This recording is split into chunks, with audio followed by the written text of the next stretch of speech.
We've just bought this Peugeot Boxer panel van with the dream of turning it into our new home on wheels. The problem is, I've got no idea what I'm doing. So join us as we try and transform this old worky van into our new palace. Meet Fanny. So let's show you around the outside of the van first of all. It's a 2021 Peugeot L3H2. So it's a long wheelbase, high roof. Comes with 70,000 miles on the clock, just over.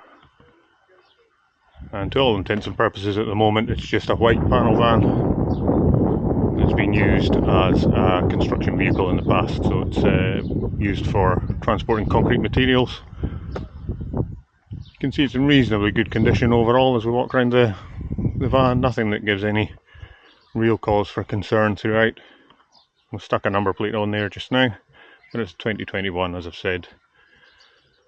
Major problem with the van here when we went down to look at it was this section here. You can see there's quite a few dings there from transporting loads internally that have then pushed back out.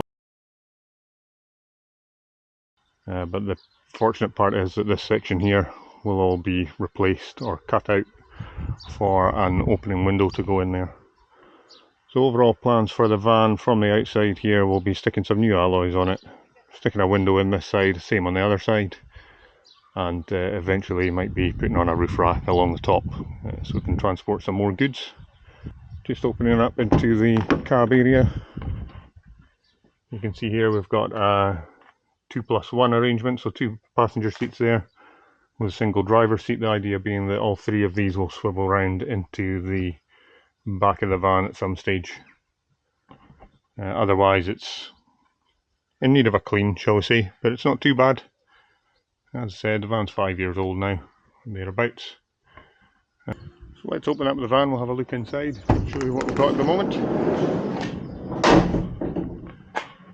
In she goes. So basically, initially when we got the van, we had the old ply down, mainly about 5 years worth of grime and grit from the concrete and cement that the van had been carrying. That was all trapped underneath the ply.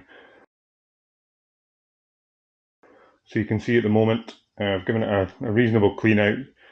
I've taken the file just to the areas where there was previous holes that were drilled in for the ply that had been put down. Otherwise I've removed all the other ply that was up against the walls on this far side here. Got quite a few scratches at the moment, but all this will be treated over the next few days. The roof's in good condition. No dents or dings there to worry about. So then it's just onto this main bed of the van here. So you can see there's some blue tape laid out. I'll just explain what the rough plan is. So this section here at the back will be for 2 beds, hopefully, modular, so 2 doubles or a double and a single. And I have a lower double here, and then I'll put either a single or a second double up top. That should still give us a good garage space that I can use that for electrics on this side. I'm going to box in that wheel arch, so I've got my electrics mounted around the outside of it.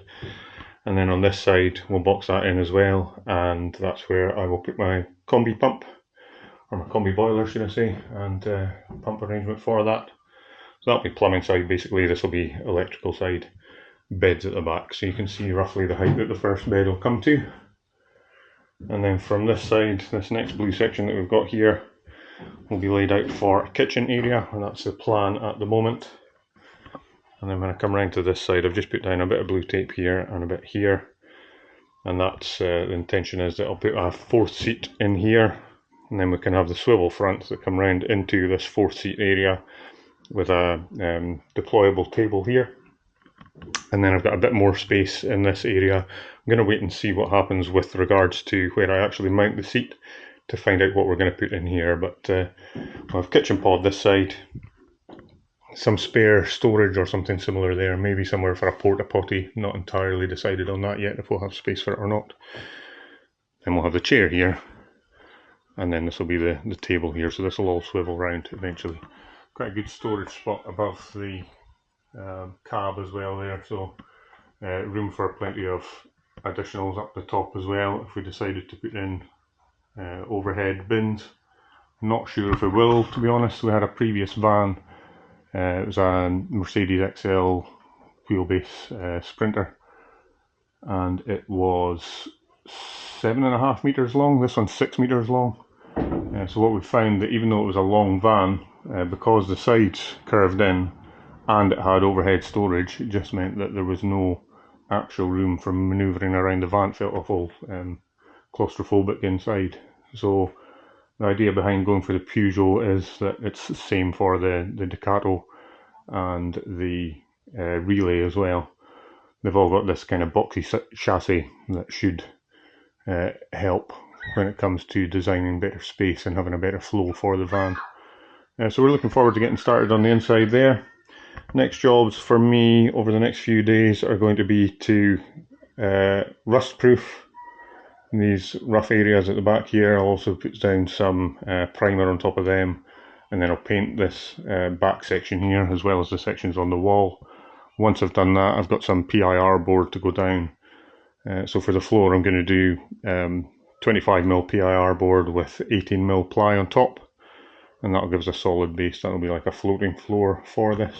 I'm saying all this as if I know what I'm talking about. This is my first time doing any of this, and to be honest, I'm shitting my pants. Along with that, when that's getting done, I've also got to look at cutting a window out here and cutting a window out on the door here, the passenger door, and cutting a roof vent for the vent as well there, the Max fan that's going in there, the Max Air Deluxe fan that we've chosen to go in that back section. The whole van's going to be off-grid capable, so I will have some solar as well. Solar will probably go up at this front end of the roof. I don't think we've got any other plans for the roof at the moment until such times as we go for a roof rack, and then we'll explore the possibilities of composite decking up there maybe. Just depends on what's left on the budget and whether we think we'll actually use that space as well. So the only last bit to show you here at the back is the fact that we've obviously got these damaged panels. I'll replace these, but I'm going to put in some thin ply in there. So I'll use these as a template even though they're damaged at the moment. This side's not so bad, but I can use both of them as a template for new ply. And then this lower panel, you can see at the moment I've taken a wire brush to it to remove all the grime that was on there. So I've removed that locator pin at the moment. I'll stick that back on once I get all the paint done. This was really rough when we first got it. You know, there was a lot of grit and grime there.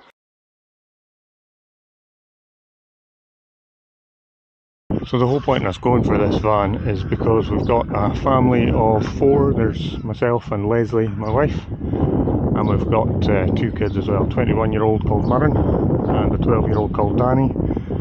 So there's the 4 of us to get away in this, along with 2 chihuahuas as well. So we're going to be a bit packed for space, but we'll give it a bash. And the reason that we want to do this kind of thing is because we live in an area of the Highlands of Scotland which is absolutely beautiful. As you'll see as I come around the van here, this is us just the links in there. Nice putting green, and then straight out onto the beach. So we do get involved in quite a lot of open water swimming, or Leslie does anyway. It's not really my bag, but she's into that. I'm more into cycling, and we'll use this van to head off on our adventures around the area and just see what we can achieve. Like I say, quite a small space for 4 people plus 2 dogs, but we're going to try and squeeze everything in. A bit of a difference from the 2 we've had before. We had an Eldest AutoQuest 180 before, which was a 6 berth, had the big beluga front on it. So there was a nice double bed in front of the cab before you even get started there. And it obviously had plenty of space, but it was 7 meters long. And that one was what we deemed to be too long for us to use as an everyday vehicle. So we decided that instead of having the 7 meter long vehicle that was too long to use every day, we bought a 7.5 meter long Mercedes Sprinter, extra long wheelbase.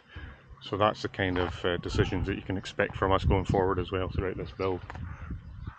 But this is where we are now, so 6 meters long this one, much more suited to being a daily driver, which would still be nice as well. You know, it'd be good to use it from day to day. And I would quite like to get a bit of a swamper look on the go with this one, so we'll get some nice chunky wheels on it.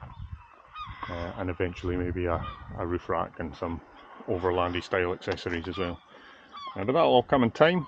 I'm going to focus on Well, I might stick some wheels on it just now to try and get it looking decent, but apart from that, externally, it's just going to be wheels, maybe a rear wheel mount as well on the back here. And you can see I've got my plate on for Res CT, that's the cycling club that I run, Revolution CT in there.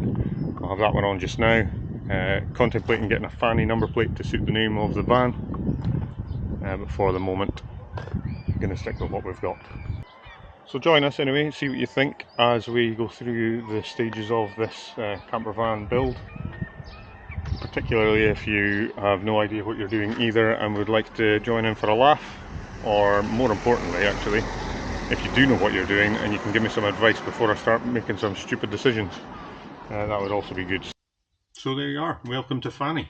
Let us know in the comments what you think. Have we made the right decision by going down the built not bought strategy, or should we just have bought an already converted camper?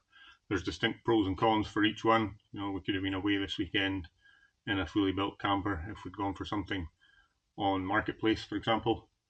But we've done that before. We can't tend to find the exact configuration that we wanted, and I want something that's going to be modular so that it can change, whether it's just myself that's going away with the bikes, or if Leslie's going away swimming with her mates, or if we're going for a full-on family holiday. So I wanted something that was going to be that little bit more personal and done to our own spec.